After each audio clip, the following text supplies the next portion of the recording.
Log in करा मुंबईतक.in वर. उद्धव ठाकरे आणि राज ठाकरे यांच्यामध्ये युती करण्याबाबत फोनवरून चर्चा झाली.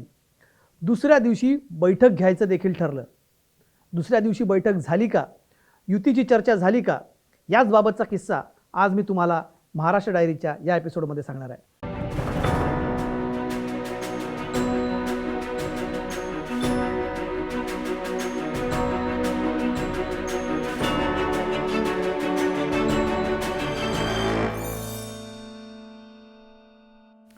नमस्कार, आपण पाहताय मुंबई तक. माझं नाव कमलेश सुतार. महाराष्ट्र डायरीच्या नवीन भागामध्ये आपल्या सगळ्यांचं पुन्हा एकदा स्वागत आहे. या सदरामध्ये मी तुम्हाला सांगत असतो महाराष्ट्राच्या राजकारणातले काही आठवणीतले किस्से, महाराष्ट्रातल्या राजकारणातल्या समाजकारणातल्या काही मोठ्या लोकांच्या काही आठवणीतल्या गोष्टी. तर आज किस्सा सांगणार आहे राज ठाकरे आणि उद्धव ठाकरे यांच्यातल्या युतीचा. म्हणजे राज ठाकरे आणि उद्धव ठाकरे यांनी ऑफिशियली जेव्हा एकदा युतीची चर्चा सुरू केली होती तेव्हा काय झालं हे मी तुम्हाला आज सांगतो.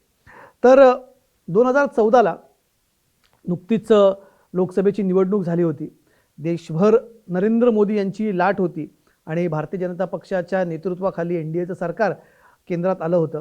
या NDAचा घटक पक्ष शिवसेना देखील होती आणि लोकसभेच्या निवडणुकीने कदाचित थोडे राज्यातले इक्वेशन्स बदलले, ज्याचा परिणाम महाराष्ट्रातल्या शिवसेना भाजप युतीवर झाला. म्हणजे जवळजवळ 2-2.5 दशकं असणारी ही युती, ज्याच्यामध्ये असेंब्ली निवडणुकांमध्ये म्हणजे विधानसभा निवडणुकांमध्ये शिवसेना जास्ती जागा लढवत होती आणि लोकसभेमध्ये भाजप जास्त जागा लढवत होती. या इक्वेशनला कुठेतरी यावेळेस फटका बसला आणि भारतीय जनता पक्षाला जे लोकसभेत यश मिळालं होतं त्या आकड्यांच्या आधारे भारतीय जनता पक्षाने हा दावा केला की विधानसभेमध्ये ते जास्त जागा लढवणार किंवा समसमान जागा लढवणार असं जवळजवळ ठरत होतं. पण या बोलणी वारंवार होऊन फिसकटत होत्या आणि निवडणुकीचे फॉर्म भरण्याच्या 2 दिवस आधी म्हणजे 2014च्या निवडणुकांचे अर्ज भरण्याची शेवटची तारीख होती 27 नोव्हेंबर आणि 25 नोव्हेंबरला म्हणजे घटस्थापनेच्या दिवशी एकनाथ खडसे यांनी भारतीय जनता पक्षाच्या नरिमन पॉईंट इथल्या कार्यालयामध्ये पत्रकार परिषद घेतली आणि या पत्रकार परिषदेमध्ये त्यांनी घोषणा केली की शिवसेनेसोबतची युती भारतीय जनता पक्ष तोडणार आहे. आता या युती तुटल्यानंतर खरं तर महाराष्ट्राच्या राजकारणात एक वेगळा भूकंप झाला. इतकी वर्ष हे दोघं पक्ष एकत्र लढत होते. ही पत्रकार परिषद संपताच तिकडे राष्ट्रवादी काँग्रेस पक्षाने देखील काँग्रेसची युती तोडण्याचा निर्णय घेतला. दोन्ही पक्ष एकत्रित निवडणूक लढवणार नाही असं ठरलं. त्यामुळे हे चारही पक्ष आता निवडणुका वेगवेगळ्या लढणार होते. म्हणजे काँग्रेस वेगळं लढणार होतं, राष्ट्रवादी वेगळं लढणार होतं, भाजपा वेगळं लढणार होतं आणि सोबतच शिवसेना देखील वेगळं लढणार होतं. 2009च्या निवडणुकांमध्ये महाराष्ट्र नवनिर्माण सेनेतनं वेगळं पडून राज ठाकरेंनी स्थापन केलेल्या या पक्षाने 2009च्या निवडणुकांमध्ये जबरदस्त यश संपादित केलं होतं. पण तदनंतर म्हणजे 2009च्या लोकसभा निवडणुकांमध्येही मनसेनं आपले उमेदवार उभे केले होते आणि जवळजवळ सर्वच उमेदवारांनी लाखांच्या वर मतं घेतली होती, ज्याचा सरळ फटका भाजप शिवसेनेला पडला होता. आता 2014मध्ये कुठेतरी मनसेच्या लोकप्रियतेला एक प्रकारची घसरण सुरू झाली होती आणि अशातच मनसे आता काय भूमिका घेणार, कारण अशीही चर्चा होती लोकसभेच्या वेळेस की कदाचित मनसेची आणि भाजपची युती होऊ शकते, पण तसं काही झालं नाही.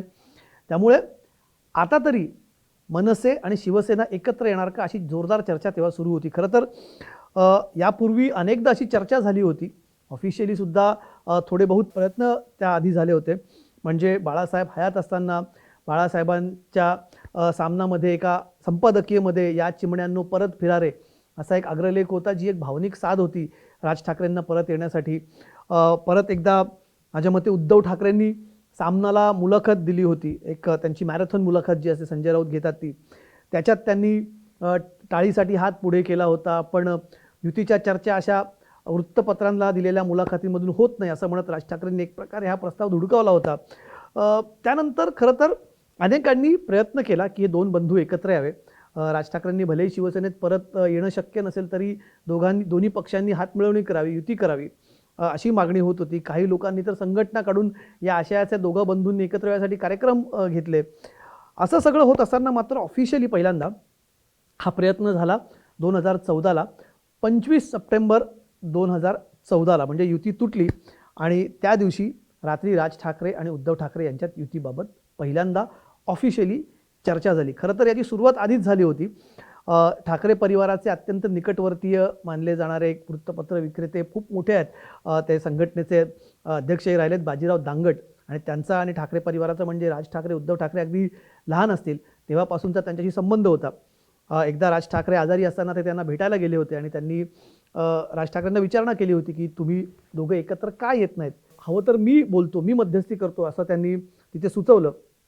आणि ज्या दिवशी भाजप शिवसेना युती तुटली त्या दिवशी दांगट मातोश्रीवरती गेले आणि त्यांनी मध्यस्थी म्हणून सांगितलंच होतं की राज ठाकरेंना मी तुमच्या दोघांचं बोलणं करून देतो.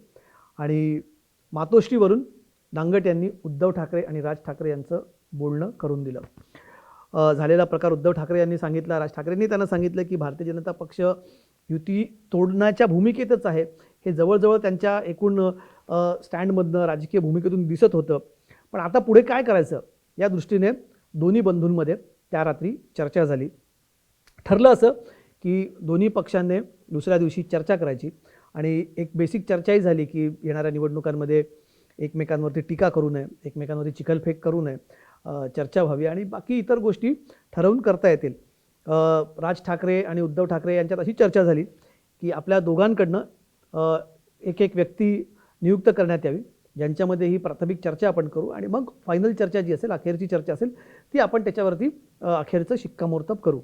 राज ठाकरे यांच्या वतीनं राज ठाकरेंनी बाळा नांदगावकर आणि नितीन सरदेसाई यांचं नाव दिलं, तर उद्धव ठाकरेंच्या वतीनं त्यांनी अनिल देसाईंचं नाव दिलं. अनिल देसाई तेव्हा राज्यसभेवरती खासदार होते, अजूनही आहेत. तर यांच्यामध्ये प्राथमिक चर्चा होईल असं ठरलं. आता ही गोष्ट 25च्या रात्रीची. 27 तारीख जसं मी तुम्हाला आधी सांगितलं की ही फॉर्म भरण्याची शेवटची तारीख होती. त्यामुळे अत्यंत कमी वेळ दोन्ही पक्षांकडे होता युती फायनलाइज करण्याची. जागा कुठे लढणार, कुठला पक्ष किती जागा लढवणार, कुठल्या जागा कोणाकडे असणार आणि एकतर दोन्ही पक्षांचा साचा एकत्रित असल्यामुळे दोघांची ताकद खरं तर सेनेतनंच बाहेर पडून मनसे स्थापन झाली असल्यामुळे एकाच ठिकाणी दोन्ही पक्षांचे जवळजवळ सारख्या ताकद तिथे होती. अशा ठिकाणची अडचणही तिथे दूर करणं भाग होतं. त्यामुळे चर्चेला खरं तर खूप वेळ लागणार होता. सकाळी लवकर 26 तारखेला बाळा नांदगावकरांनी अनिल देसाईंना फोन केला आणि त्यांचा फोन संपर्क त्यांच्याशी होऊ शकला आणि फोन बंद असल्यामुळे त्यांचा पुन्हा एक दोनदा फोन केला, त्यांचा फोन लागला नाही. आणि सकाळी जेव्हा त्यांचा फोन लागला साधारण 9:30-10च्या सुमारास, तर त्यांनी अनिल देसाईंनी सांगितलं की ते आता काही उमेदवारांचे फॉर्म भरण्यासाठी चाललेत, कारण दुसऱ्या दिवशी शेवटचा दिवस आहे फॉर्म भरण्याचा, त्यामुळे काही फॉर्म भरणं तातडीनं गरजेचं होतं. त्यांना काही उमेदवारांसोबत जाणं भाग होतं. ते गेले आणि त्यानंतर पुन्हा त्यांचा काही संपर्क झाला नाही. 3 वाजता पुन्हा एकदा बाळा नांदगावकरांनी देसाईंना फोन केला आणि देसाईंनी सांगितलं त्यांना की ते आता उद्धव ठाकरे साहेबांसोबत आहेत आणि कुठल्या तरी कामात आहेत, नंतर बोलू. तर मग बाळा नांदगावकरांनी या सगळ्या प्रकारामुळे त्यांना थोडासा रागही आला होता की दिवसभर आपण फोनची वाट बघतोय आणि ती बैठक व्हावी, वेळ दौडत चालला आहे, वेळ निघून चालला आहे, अशा चर्चा कधी होणार, उद्या शेवटचा दिवस. आणि याच्यातच दुसरं असं झालं, महाराष्ट्र नवनिर्माण सेनेच्या कार्यकर्त्यांकडूनही दबाव होता, कारण अनेक पक्षाचे इच्छुक उमेदवार हे महाराष्ट्र नवनिर्माण सेनेच्या पक्ष मुख्यालयाकडे म्हणजे राजगडवर येऊन थांबले होते एबी फॉर्म घेण्यासाठी आणि त्यांना थांबवून ठेवण्यात आलं होतं. खरं तर शिवसेनेच्याही काही उमेदवारांना थांबवून ठेवण्यात आलं होतं, काही जणांनी फॉर्म भरायला सुरुवात केली होती. पण बाळा नांदगावकर या सगळ्या प्रकारामध्ये चिडले होते आणि त्यांनी देसाईंना सांगितलं की आता मी परत फोन करणार नाही, चर्चा करायची असेल तर तुम्ही फोन करा.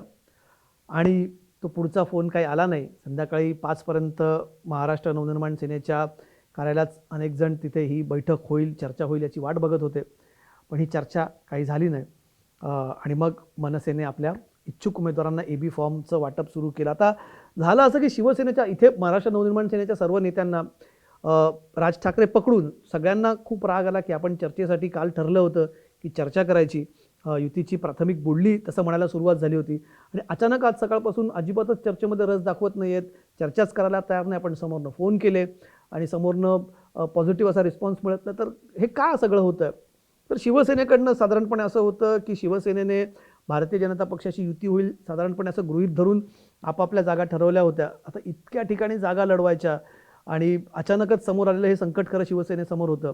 त्यामुळे आता परत कार्यकर्त्यांना नाराज करून नव्याने सगळी आखणी महाराष्ट्र नवनिर्माण सेनेसोबत करायची आणि नव्याने पुन्हा युतीची आखणी करायची, हे शिवसेनेला कुठेतरी तेव्हा शक्य नव्हतं किंवा हे करू नये असं शिवसेनेतल्या अनेकांचं तिथे वरिष्ठ नेत्यांचं मत पडलं आणि शिवसेनेने ही चर्चाच पुढे नेली नाही. कारण नव्याने पुन्हा एकदा युतीची चर्चा करून, कारण ऑलरेडी भाजपने शिवसेनेसोबत युतीच्या इतक्या चर्चा केल्या होत्या, भारतीय जनता पक्षाचे वरिष्ठ नेते मुंबईत होते, त्यांच्यासोबत वारंवार चर्चा होत होत्या. ही ची एकंदर गुऱ्हाळं संपत नव्हती आणि त्याच्यातच शिवसेना कुठेतरी एक्झॉस्ट झाली होती.